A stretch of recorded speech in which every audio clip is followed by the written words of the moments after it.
Radical. His name is Paul Scardino, and he has the world's largest collection of Funko Pops. He has 5,306 Funko Pops. Well, this was in September 2020. He's probably got like 6,000 now.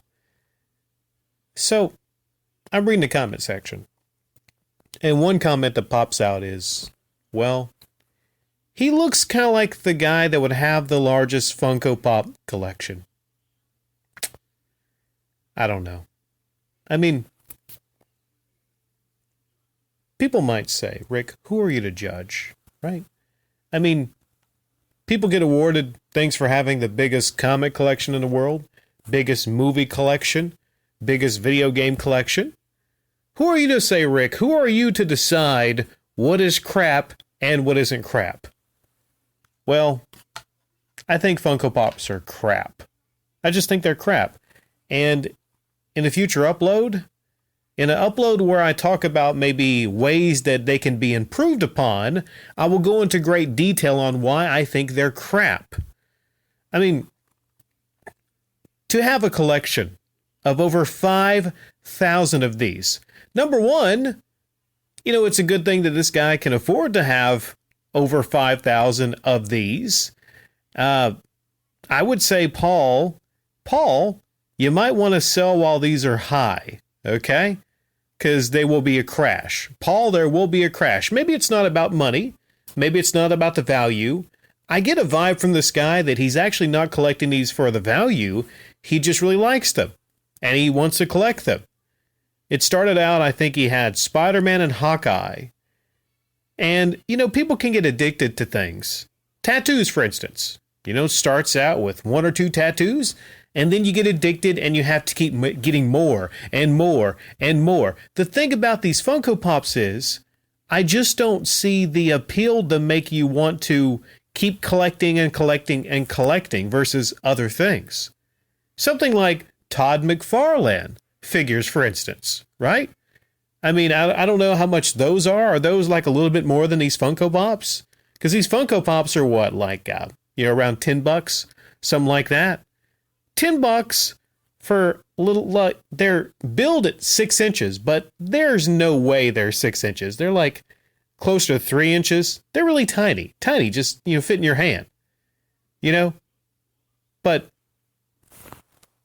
to those people, to those of you that are really into Funko Pops, I don't know what I can say to you. I don't know how I can convince you that of all the things to collect, this is one of the crappiest things that there is for you to collect. Mostly just the pricing of it. 5,000 of these. He has 5,000 of these. Times that by 10. That's like $50,000. Over $50,000. And maybe this guy paid extra for rare ones. I'm not sure. But $50,000 to $55,000? Just put that shit in perspective.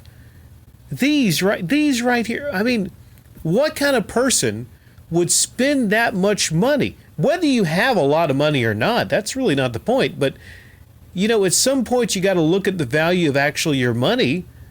And, unless you're really investing it, I don't know if this is going to be considered a big investment. Because, look at Beanie Babies. There's still a couple Beanie Babies that are worth a lot of money, but the market crashed. People woke up and they realized, wait a second, this is crap. This stuff is crap. But at least Beanie Babies, I mean, well, I don't know about the argument between Beanie Babies and these on which is nicer than the other. I mean, what rational-minded person collects 5,000 of these? And I just really...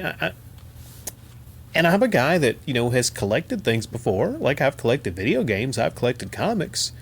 But, like, I rationalize that by looking at it like, well, comics, I mean, they're works of art. They're literal works of art. There's a story there. There's adult stories there. Video games. I don't have, like, Barbie games. Like, I have video games, that I enjoy playing. There's a reason I have that. I look at the things I collect and I'm like, there's reasons to these things. And if I actually collected figures, Action figures? Well, I really don't have a lot of action figures, but it would be things that actually I would want to continue to look at, like the McFarlane toys, right? But you could also make an argument like, well, adults collecting toys? You know, at what point does it transcend a toy to becoming a work of art? Is what I'm saying. Maybe some people might look at it like, hey, this is an amazing looking piece of art, right? Okay. I know I've angered probably a lot of you. I know a lot of you are going to be angry in the comment section, but I'm just speaking what I feel to be like an almost universal truth, which is these things compared to actual quality sculpts, these are crap. These Funko Pops are crap. One person left a great comment. I think it was Sneaky V that said, you know, basically what they're doing is they're capitalizing on trends, trending things, just, you know, whatever. They'll make a Funko Pop for anything. You know, hey, can we make a Funko Pop out of that? People like this, Paul Scardino, you know, there's a lot of Paul Scardinos out there that just want to collect anything for Funko Pops.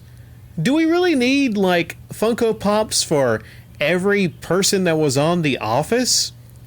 You know, every single character in a TV series? Do we need about, and I like Deadpool, but do we need like 50 Deadpool Funko Pops? At this point, they're just kind of printing money because they're just crapping these things out as quick as possible. One interesting thing that someone said in the comment section was, I didn't watch the whole video. I'm trying to find a part in the video where he talks about how he proposed with a Funko Pop. Imagine proposing with a Funko Pop and it going south. That would be bad. But he proposed with a Funko Pop and it worked out. So he's a married man, right? You know, if he's a married man and he's got the disposable income and that's his passion, you know, I mean, some people might say more power to him. As long as he knows exactly what he is doing and he is not going to go overboard and compete with all the other people, the Funko Poppers, the diehard Funko Poppers, you know, I would just worry that maybe someone else comes on the scene and they try to vie for his title, you know, his record, and then he has to put the family in, you know, trauma to try to, you know, keep up with this other person. You know, I just don't want to see that. I don't want to see like Guinness World Record fights over these little pieces of crap. Like, I don't want to see that. You know, I don't want to see that. So yeah, what's my thoughts in a nutshell on this? Well, like I said, I think it's stupid. It's a huge waste of money to spend this much on those crappy little bobbleheads. These are not high quality sculpts. These are glorified little crappy bobbleheads. It's a stupid waste of money. But you know what, Paul, you got brass balls. It takes some brass balls to really dedicate yourself and to collect all these Funko Pops. And when you get asked questions, actually try to have to defend your collection, right? He is dedicated to this. I will say that. It doesn't make it any less stupid, but I will say that. One other great thing is he's married and he proposed with a Funko Pop, and I'm really glad that he's married. I am. Because I'm telling you right now, it would be really hard to find you a wife, a potential wife, to get you a girlfriend if you had this going on in your house. Okay? There's women out there that don't mind Funko Pops, little collections of Funko Pops, but, you know, 95% of women, full-grown women that went into your house and they saw this in your room, they would probably remember somewhere they had to be, or they might get a text or look at their phone and go, oh, you know, something, my mother, I just got to go help my mother with something, and oh, you know, I just got called into work or something like that. Yeah, they would probably run away screaming. They would. In their minds, they would run away screaming like, what is this dude's deal with all the fucking Funko Pops, right? But bless your heart, Paul. Bless your heart. You got the Guinness World Record. I just hope there's not a lot of other sad people that are going to try to vie for this record and spend $50,000 to $60,000 on what will one day be when the Funko bubble pops worthless crap.